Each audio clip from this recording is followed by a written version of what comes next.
Hello everyone, welcome to How to Browse a YouTube channel. In this video I'll show you how to detach an edge in Blender. So let's jump right into the video. So what you have to do pretty much is just enter edit mode tab or go here edit mode, and now let's select an edge.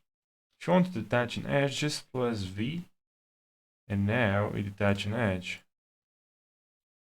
Okay, select the edge, V. You can also see here the key I'm pressing. Okay, so now select this edge, V, detach, V, detach, detach, detach, G, 3, you can grab. So yeah, that's basically it. You just have to press V if you want to detach an edge, and that's very useful.